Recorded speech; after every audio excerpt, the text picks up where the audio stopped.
Hello നമസ്കാരം. ഇന്ന് നമ്മൾ ചെയ്യാൻ പോകുന്ന ഒരു വീഡിയോ ആണ് ഞണ്ട് ബിരിയാണി. നിങ്ങൾ കഴിച്ചിട്ടുണ്ടോ ഞണ്ട് ബിരിയാണി? ഇത് അയർലൻഡിൽ കിട്ടുന്ന ഒരു മഡ് ക്രാബ് ആണ്. അത് വെച്ചിട്ടൊരു ഞണ്ട് ബിരിയാണി നമുക്ക് പെട്ടെന്ന് ഉണ്ടാക്കാൻ വേണ്ടി പോവാണ്. ഈ ഒരു ഞണ്ടിന്റെ വെയിറ്റ് വരുന്നത് ഏകദേശം ഒരു കിലോ മേളിൽ വരുന്നുണ്ട് ഇതിന്റെ വെയിറ്റ്. ഇതൊരു കുറച്ചുകൂടി ചെറുതാണ്, പക്ഷെ ഇതിലുള്ളത് നമുക്കിപ്പോൾ ആകെ 3 ഞണ്ടാണുള്ളത്. ഇത് ഇച്ചിരി വലിയ ഞണ്ടാണ്. അപ്പോൾ ഇതിനെ നമ്മളൊന്ന് ക്ലീൻ ചെയ്തെടുത്തിട്ട് ഇതിന്റെ സ്റ്റോക്ക് ഉണ്ടാക്കി റൈസ് ഉണ്ടാക്കുന്നു. പിന്നെ ബാക്കി മീറ്റെല്ലാം എടുത്ത് നമ്മൾ കുക്ക് ചെയ്തിട്ട് ഒരു ബിരിയാണി വെക്കുന്നു. അത്രേ ഉള്ളൂ പരിപാടി. ഓക്കെ, ചെയ്താലോ? അതിൻ്റെ കാലൊക്കെ നമ്മൾ നല്ല ബലമുള്ള കാലാണ് കേട്ടോ. പിന്നെ ഇതിനൊക്കെ ഭയങ്കര നാക്കുമാണ്. മെയിലും ഫീമെയിലും അങ്ങനെ എന്തൊക്കെ ഇല്ല ഇതിനെ. ഇതൊരു വലിയ ക്രാബാണേ. നമ്മൾ കത്തി കൊണ്ടൊന്നും രണ്ടായിട്ടൊന്നും മുറിച്ചെടുക്കുകയാണ്. ഇതിൻ്റെ അകത്തെ ഞാൻ ഓപ്പൺ ചെയ്ത് കാണിച്ചിട്ടാവേ. കണ്ടോ, ഇത് വെറും തോട്. പക്ഷേ ഇത് ഈ സാധനം പൊന്ന് എന്നൊക്കെ പറയുന്ന സാധനമല്ലേ ഇത്. ഇതൊക്കെ നമ്മൾ എടുക്കുന്നുണ്ട്. എന്നാലും അതിൻ്റെ ആ സ്റ്റോക്കിന് നല്ലൊരു ഫ്ലേവർ വരത്തുള്ളൂ. സ്റ്റോക്ക് ചെയ്യുമ്പോൾ നമുക്കത് കിട്ടുകൊടുക്കും. ഞണ്ട് ഇങ്ങനെയൊക്കെ വന്നിട്ടുണ്ട്. നമ്മൾ ഒന്നുകൂടെ ഇതിനെ കട്ട് ചെയ്ത് എടുക്കുകയാണേ. അപ്പോൾ ഈ ഞണ്ട് കട്ട് ചെയ്തുകൊണ്ടിരിക്കുമ്പോൾ കുറച്ച് കാര്യങ്ങൾ ഓർക്കുമായിരുന്നു. അതുകൊണ്ട് നമ്മൾ നാട്ടിൽ നിന്ന് വന്നു കഴിഞ്ഞപ്പോഴേക്കേ നമ്മൾ ഞങ്ങൾ വൈഫിൻ്റെ വീട് ആലപ്പുഴയാണ്, ഞാൻ ചങ്ങനാശ്ശേരിയാണ്. അപ്പം നമുക്ക് അവിടെ ഇഷ്ടം പോലെ ഞണ്ടൊക്കെ കിട്ടുമല്ലോ. അപ്പം ആ ഒരു ഇത് വെച്ചിട്ട് നമ്മൾ ആദ്യം വന്നപ്പോൾ ഇവിടെ ഞണ്ടൊക്കെ കിട്ടുമോ എന്ന് കേട്ടപ്പോൾ നമ്മൾ ഓടിപ്പോയി വാങ്ങിക്കാൻ വേണ്ടി പോയി. അപ്പോൾ അവിടെ ചെന്നപ്പോഴേക്കും ഉണ്ടല്ലോ, നമ്മുടെ നാട്ടിൽ കിട്ടുന്ന പോലുള്ള ചെറിയ ഞണ്ടൊന്നുമല്ല. ഇതുപോലത്തെ നല്ല എമണ്ടൻ ഒരു ഞണ്ടുകളാണ്. എല്ലാം 1 കിലോ അല്ലെങ്കിൽ 1 കിലോ അടുത്ത് വെയിറ്റ് വരുന്ന ഞണ്ടുകളാണ് ഉണ്ടായിരുന്നത്. അപ്പം അന്ന് അത് വെച്ച് കുക്ക് ചെയ്ത് ഇവിടം വരെ എത്തിയിട്ടുണ്ട്. നമ്മൾ ക്ലീൻ ചെയ്യുന്നത് നമ്മുടേതായിട്ടുള്ളൊരു വേയിലാണ്, അല്ലാതെ ഇതിൻ്റെ അകത്ത് പ്രത്യേകിച്ച് ഇതിനൊരു വേ ഉണ്ടോയെന്ന് എനിക്കറിയത്തില്ല. നമ്മൾ നമ്മുടേതായ ഒരു സ്റ്റൈൽ എടുക്കുക. ആദ്യം ഞാൻ ചെയ്യുമ്പം ഈ ചെറിയ കാലെല്ലാം അവിടെ പറിക്കും. എന്നിട്ട് അതിൻ്റെ വലിയ കാല് പറിച്ചെടുക്കും. എന്നിട്ട് ഇതിനെ രണ്ടായിട്ട് മുറിച്ചെടുക്കും കത്തി കൊണ്ട്. ഇതുകൊണ്ട് മുറിക്കും. എന്നിട്ട് ഇതിൻ്റെ സാധനങ്ങളെല്ലാം എടുത്ത് വെച്ചും ഈ വലിയ തോട് കണ്ടോ, ഈ വലിയ തോടം കളയും. അത്രേ ഉള്ളൂ. ഇതിനായി അപ്പോഴത്തേ നമ്മൾ കട്ട് ചെയ്ത് വാഷ് ചെയ്ത് നല്ല റെഡിയാക്കി എടുത്തിട്ടുണ്ടേ. ഇതിൻ്റെ കാലൊക്കെ ഉണ്ടോ, ഞാൻ ചെറുതായിട്ട് ഇങ്ങനെ പൊട്ടിച്ചിട്ടിട്ടുണ്ടേ. അപ്പോൾ നമ്മുടെ മസാലയൊക്കെ അതിൻ്റെ അകത്ത് കയറാൻ വേണ്ടിയിട്ടേ. അപ്പോൾ നമുക്ക് ബിരിയാണിയിലേക്ക് കിടക്കാൻ പോവാണ്. അപ്പം നമ്മൾ ഈ ചട്ടിക്കകത്താണ് ഇന്ന് ബിരിയാണി ഉണ്ടാക്കാൻ വേണ്ടി പോകുന്നത്. ആ ചട്ടി ചൂടായിട്ട് വന്നിട്ടുണ്ട്. അതിൻ്റെ അടുത്ത് നമ്മൾ കുറച്ച് എണ്ണ ഒഴിച്ചു കൊടുക്കുന്നു. എന്നിട്ട് അതിൻ്റെ കൂട്ടിൽ തന്നെ കുറച്ച് നമ്മൾ ഫ്ലേവറിന് വേണ്ടി ബിരിയാണിയല്ലേ ഉണ്ടാക്കുന്നത്. അപ്പോൾ ഫ്ലേവറിന് വേണ്ടി കുറച്ച് നെയ്യ്. ഈ നെയ്യുണ്ട്, ഇത് ഹോം മെയ്ഡ് നെയ്യാണ്. നമ്മൾ ബട്ടറിൻ്റെ അകത്ത് ഉണ്ടാക്കിയെടുത്ത നെയ്യാണ്. കുറച്ച് നെയ്യ് ഒഴിച്ച് നല്ല ഫ്ലേവറുള്ള നെയ്യാണ്. നമ്മുടെ നാട്ടിലൊക്കെ കിട്ടുന്ന പോലത്തെ തന്നെ നല്ല ഫ്ലേവറുണ്ട്. ഇഞ്ചി, വെളുത്തുള്ളി, പച്ചമുളക് എല്ലാം കൂടെ പേസ്റ്റ് ആക്കിയിട്ട് ഉണ്ടാക്കിയുടെ മിക്സിയിലാക്കിയിട്ടുണ്ട്. അത് മൊത്തം ഇട്ട് കൊടുക്കാൻ പോണേ. ഒന്നിച്ചങ്ങോട്ട് കൊടുക്കുക. സവോള, തക്കാളി ഒന്നും ആദ്യമായിട്ട് വഴറ്റുന്നില്ല. അതെല്ലാം ഒന്നിച്ച് പേസ്റ്റ് ആക്കി എടുത്തിട്ട് അതങ്ങ് മിക്സ് ചെയ്ത് കൊടുക്കണേ. അപ്പോൾ നമുക്കൊന്ന് വഴറ്റിയെടുക്കാം. അത് ഇതിൻ്റെ ഒരു പച്ചമണം മാറുന്നതിന് പക്ഷേ തക്കാളി ആദ്യം കട്ട് ചെയ്തിട്ട് ഒന്ന് വഴറ്റിയെടുത്തിട്ട് പിന്നെ ഇഞ്ചി, വെളുത്തുള്ളി, പച്ചമുളക് എല്ലാം കൂടെ പേസ്റ്റ് ആക്കിയിട്ട് ഇട്ടാലും മതി. അപ്പം കുറച്ചുകൂടെ ഈസി ആയതുകൊണ്ടാണ് ഞാൻ ഇങ്ങനെ ചെയ്യാന്ന് വെച്ചത്. അരി ഇതാകുമ്പം ഒറ്റ രീതി കിടന്ന് പെട്ടെന്നാവുമല്ലോ. പിന്നെ നമ്മൾ ഈ കുക്കറിൽ ഇവിടെ നമ്മുടെ ഞണ്ടിൻ്റെ ആ ചെറിയ കാലൊക്കെ ഇട്ടൊരു സ്റ്റോക്ക് ഉണ്ടാക്കിക്കൊണ്ടിരിക്കുകയാണ്. ഇതിൻ്റെ സ്റ്റോക്ക് കിട്ടിയിട്ട് വേണം നമുക്ക് റൈസ് ഉണ്ടാക്കാനായിട്ട്. കുക്കർ വെച്ച് കഴിഞ്ഞാൽ പെട്ടെന്നാവും. വഴന്ന് വന്നിട്ടുണ്ട്, ഇതിൻ്റെ പച്ചമണം എല്ലാം മാറിയിട്ടുണ്ട്. അപ്പം ഞാൻ ഇവിടെ ഇത് മറ്റേ നമ്മുടെ ഉള്ളി വറുത്തതാണേ. ഉള്ളി വറുത്തത് ഞാൻ ഉണ്ടാക്കിയില്ല, ഇവിടെ വാങ്ങിക്കാൻ കിട്ടും. അപ്പോൾ അത് കുറച്ച് ഞാൻ ഉപയോഗിക്കുകയാണ്. കുറച്ചിട്ട് കൊടുക്കാം. നമ്മൾ വീട്ടിൽ വറുത്തുണ്ടാക്കുന്ന ഉള്ളിയാണ് കുറച്ചുകൂടെ ഫ്ലേവർ ഉള്ളത്. ഇത് അത്രയ്ക്ക് അങ്ങോട്ട് ഫ്ലേവർ ഇല്ല, കുഴപ്പമില്ല, ഈസി പണി. കുറച്ചുകൂടെ ഇട്ട് കൊടുക്കാവേ. ഇനി ഇതിൻ്റെ അകത്തോട്ട് കുറച്ച് മഞ്ഞൾപ്പൊടി, ഒരു ടീസ്പൂൺ മഞ്ഞൾപ്പൊടിയേ. നമ്മളൊരു ടീസ്പൂൺ ഗരം മസാലയും കൂടെ ഇട്ട് കൊടുക്കാൻ പോണേ. ഒരു ടീസ്പൂൺ ഗരം മസാലയും കൂടെ ഇതൊന്ന് സ്പ്രിങ്കിൾ ചെയ്ത് കൊടുക്കാവേ. അപ്പം നമ്മൾ 1 കപ്പ് തേങ്ങ പാൽപ്പൊടി മിക്സ് ചെയ്ത് നീട്ടി എടുത്തിട്ടുണ്ടേ. ഇപ്പോൾ ഒരു കപ്പ് നമ്മൾ ഒഴിച്ചു കൊടുക്കുകയാണ്. ഒരു 2ാം പാലിൻ്റെ പരുവത്തിൽ നമ്മൾ ഒഴിച്ചു കൊടുക്കുകയാണ്. ഇതിൻ്റെ അകത്തിട്ടാണ് നമ്മുടെ ഞണ്ടിനെ കുക്ക് ചെയ്തെടുക്കാൻ പോകുന്നത്. എന്നിട്ട് ഇതിനകത്തോട്ട് കുറച്ച് ഉപ്പൊടി ഇട്ട് കൊടുക്കുകയാണേ. നമ്മുടെ ഞണ്ടിടുന്നതിന് മുമ്പായിട്ടാണ് ഉപ്പിട്ട് കൊടുക്കുന്നത്. അപ്പോൾ ഉപ്പിൻ്റെ ടേസ്റ്റ് നോക്കി അതിപ്പോൾ കറക്റ്റായിട്ടുണ്ട്.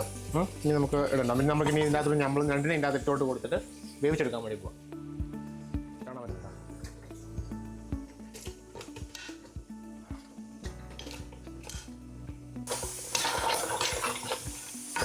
ബിരിയാണി അല്ലേ, അപ്പോൾ നമുക്ക് കഷ്ണം കുടംപുളിയും കൂടെ ഇട്ട് കൊടുക്കുവാണേ. വെള്ളത്തിൽ ഇട്ട് ഇതാക്കുന്നൊന്നുമില്ല, ചുമ്മാ ഇട്ട് കൊടുക്കുവാണേ. 2 കഷ്ണം പുളിയും കൂടെ ഇട്ട് കൊടുത്തു. ഇത് കണ്ടോ, കുറച്ച് അജ്വൈൻ ഒരു തരി ഇട്ടാൽ മതി. നമ്മുടെ ഭൂഭാഗണ്ണം പറയുന്ന പോലെ ഒരു ഫ്ലേവറിനെ അതിലിട്ട് കൊടുക്കുവാണേ. അപ്പം നമ്മുടെ ഞണ്ട് ഒരു 15 മിനിറ്റായി നമ്മളിത് ഇങ്ങനെ ലോ ഫ്ലെയിമിൽ വെച്ച് കുക്ക് ചെയ്തുകൊണ്ടിരിക്കുകയാണ്. അപ്പോൾ നമുക്ക് തുറന്ന് നോക്കാം. ആ സെയിം ടൈമിൽ ഇത് ഞാനിവിടെ നമ്മുടെ ജീരകശാല റൈസ് റെഡി ആയിക്കൊണ്ടിരിക്കുകയാണ്. അതുകൊണ്ട് ഞാൻ റെഡി കുക്കായിട്ടുണ്ട്. അതും ഒരു ഹാഫ് കുക്കായിട്ടുണ്ട്. അത് നമ്മൾ ഇനി എടുത്ത് ഇതിനെ അതിൻ്റെ അകത്തിട്ട് ദം ചെയ്യാൻ പോവാണ്. അതാണ് പരിപാടി. അപ്പോൾ നമുക്ക് തുറന്ന് ഞാൻ കാണിക്കാം. ഇത് കണ്ടോ, അത്യാവശ്യം ഒരു ഗ്രേവിയൊക്കെ ഉണ്ട്. എന്നാലും ഭയങ്കര ഗ്രേവി അല്ലാത്ത രീതിയിൽ നമുക്ക് കിട്ടിയിട്ടുണ്ട്. ഇനിയിപ്പം ഇതിൻ്റെ അകത്ത് നമുക്കിനിയും വേണ്ടത്, ഞാൻ ഇതിനകത്ത് കുറച്ച് കുരുമുളക്, ഒരു ടീസ്പൂൺ കുരുമുളകും ഇച്ചിരി എരിവിന് വേണ്ടി, കുറച്ചുകൂടി എരിവിന് വേണ്ടി 1.5 ടീസ്പൂൺ കുരുമുളക്,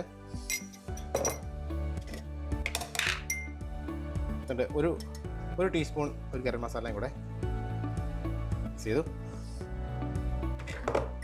ഇനി വേണ്ടത് കുറച്ച് നമ്മുടെ പിന്നെയും കുറച്ചുകൂടെ നമുക്ക് നമ്മുടെ ഫ്രൈ ചെയ്ത ഒനിയനോട് ഇട്ട് കൊടുക്കാവേ. അത് ജസ്റ്റ് ഒന്ന് മിക്സ് ചെയ്ത് കൊടുത്തിട്ട് നമുക്ക് ദം ചെയ്യാം. ഇപ്പോൾ ദം ചെയ്യാൻ പോവാണ്. ദം ചെയ്യാൻ പോകുന്നതിന് മുമ്പായിട്ട് ഒരു പിടി കൊറിയാണ്ടർ ലീഫ് ഇട്ട് കൊടുക്കുന്നു. ഇളക്കുന്നൊന്നുമില്ല, ഫുൾ ഫ്ലേവർ കിട്ടട്ടെ. ഇത് നമ്മൾ അരി ഇട്ട് കൊടുക്കണം അതിൻ്റെ മേലോട്ടെ. ഇത് വരുന്നുണ്ടോ, ഈ ഒരു പരുവത്തിലാണ് നമ്മളിടുന്നത്, ദം ചെയ്യാനിടുന്നത്. അരി ഇങ്ങനത്തെ കേട്ടോ നല്ല ഇതിൽ വന്നിട്ടുണ്ട്. ഇത് ഫുള്ളി കുക്ക്ഡ് ആയിട്ടില്ല, ഒരു 70% കുക്കായിട്ടുള്ളൂ. അപ്പം നമ്മൾ ബാക്കി ദം ചെയ്യുമ്പോഴേക്കാണ് നമ്മൾ ഈ സൈഡിലേക്ക് ഒന്ന് സ്പ്രെഡ് ചെയ്ത് കൊടുക്കുക. അപ്പോൾ നമ്മൾ റൈസ് ഇട്ട് കൊടുത്തിട്ടുണ്ട്, ഫുൾ അതേ ലെവൽ ചെയ്ത്. അതിൻ്റെ മേലോട്ട് ലാസ്റ്റ് ഇതിന് വേണ്ടിയിട്ട് ഒരു കുറച്ച് കൊറിയാണ്ടർ മേലോട്ട് സ്പ്രിങ്കിൾ ചെയ്ത് കൊടുക്കുന്നു. പിന്നെ കുറച്ച് നമ്മുടെ ഫ്രൈ ചെയ്ത് വെച്ചിരിക്കുന്ന ഒനിയനൂടെ കുറച്ച് മതി, ഒരു ഭംഗിക്ക് വേണ്ടി. അപ്പോൾ അതേ കണ്ടോ, നമ്മുടെ എല്ലാ ഫൈനൽ ടച്ച് കഴിഞ്ഞു. നമ്മൾ മേളിൽ ഗാർണിഷിന് വേണ്ടിയിട്ട് മല്ലിയിലയും ഫ്രൈഡ് ഒനിയനും ഇട്ടു. എന്നിട്ട് നമ്മൾ അടച്ചു വെച്ചിട്ടൊരു ദം ചെയ്യാൻ പോകണേ, ഒരു ലോ ഫ്ലെയിമിൽ ഇട്ടിട്ട്. അതിൻ്റെ ഒരു വെയിറ്റിന് വേണ്ടി ഞാൻ ഈ ഒരു നമ്മുടെ കല്ലില്ലേ അതൊന്ന് ജസ്റ്റ് മേലോട്ട് വെക്കുവാണേ. അപ്പോൾ തേണ്ടേ നമ്മുടെ ഇത് പൊട്ടിക്കാൻ പോവാണേ. എങ്ങനെയുണ്ടെന്നേ ഇടാം. അപ്പം നമ്മൾ ഒരു ഇലയിലോട്ട് രണ്ടോ നമ്മുടെ പ്ലാസ്റ്റിക് ഇലയാണേ, അതിൻ്റെ ഒരേ ഇലയിലോട്ട് നമ്മൾ ഫുള്ള് റൈസ് ഇടാന്നു, ഒരേ ഇലയിലോട്ട് നമ്മൾ ഞണ്ടിടുന്നു. ഓക്കെ, അപ്പോൾ എന്നറിയാം ഈ ക്രാബിന് ഒത്തിരി ബോൺസ് ഉണ്ട്. അപ്പം നിങ്ങൾക്കുടെ ഏടൻ്റെ ഏമിയുടെ ഒക്കെ തൊണ്ടയിൽ പോകാതിരിക്കാൻ വേണ്ടി നമ്മൾ സെപ്പറേറ്റ് ഇടുന്നത്. അപ്പോഴത്തേക്ക് നമുക്കൊരു ഫുൾ ഇല റൈസ് കിട്ടിയിട്ടുണ്ട്. ഇനി എന്നാ ചെയ്യാൻ പോകുന്ന അറിയാമോ, ഈ ബാക്കിയുള്ള ക്രാബ്സും കുറച്ച് റൈസിൻ്റെ മേലുണ്ട്, അത് ഫുള്ള് മറ്റേ ഇലയിലോട്ട് ഉടങ്ങിടാൻ വേണ്ടി പോകണേ. നോക്കാം അടുക്കി പിടിച്ചിട്ടുണ്ടോ എന്നൊക്കെ നോക്കാം. സൂം ചെയ്തേ.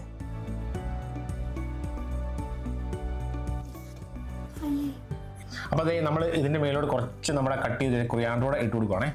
നല്ല അടിപൊളി ഫ്ലേവർ, നല്ല സ്മെല്ല് എനിക്കിപ്പോൾ തന്നെ കിട്ടുന്നുണ്ട്. നല്ല അടിപൊളിയായിട്ട് വന്നിട്ടുണ്ട് കേട്ടോ. അപ്പോഴത്തേക്ക് എൻ്റെ കുറച്ച് കൊറിയാണ്ടർ ലീഫും എടുത്ത്, കൊറിയാണ്ടർ വിത്ത് റൈസ് എടുത്തിട്ടുണ്ടല്ലോ, ട്രൈ ചെയ്യാം. റൈസ് മാത്രം ട്രൈ ചെയ്യുവാണേ. റൈസും ആ ക്രാബിൻ്റെ ഫ്ലേവർ കൂടെ നമുക്ക് നോക്കാം.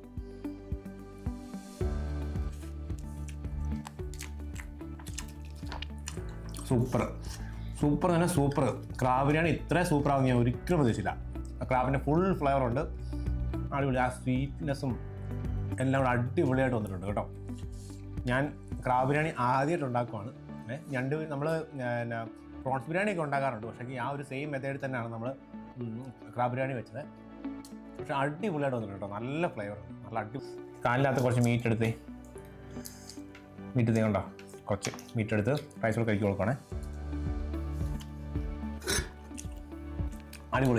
അടിപൊളിയാണ് വെച്ച് കഴിഞ്ഞാൽ ക്രാബ് തന്നെയുണ്ട്, ഭയങ്കര ഫ്ലേവറാണ്, ഭയങ്കര ഫ്ലേവറാണ്, റിച്ച് ഫ്ലേവറുള്ള സാധനമാണ് ക്രാബ്. ക്രാബ് പ്രോൺസ് അല്ല, പക്ഷേ ഈ ബിരിയാണി അടിപൊളിയാണ്. അപ്പോൾ ആർക്കെങ്കിലും പറ്റുവാണെങ്കിൽ നിങ്ങൾ ഉറപ്പായിട്ട് ഉണ്ടായിരിക്കും, സൂപ്പറായിരിക്കും. പക്ഷേ ഒന്നും വിട്ടില്ല, നിങ്ങൾ കണ്ടല്ലോ നമ്മുടെ വീഡിയോ മൊത്തം കുക്ക് ചെയ്യുന്നത് കണ്ടതല്ലേ, ഒന്നും വിട്ടില്ലല്ലോ. കുറച്ച് ഗരം മസാല മാത്രമേ ഉള്ളൂ, വേറെ മുളക് പൊടി മല്ലിപ്പൊടി ഒരു സാധനം ഇട്ടിട്ടില്ല. അടിപൊളിയായിട്ട് വന്നിട്ടുണ്ട്.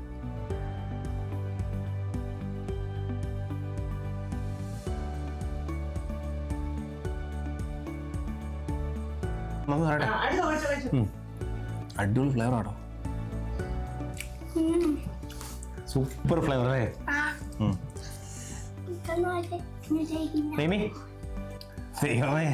എല്ലാവരോടും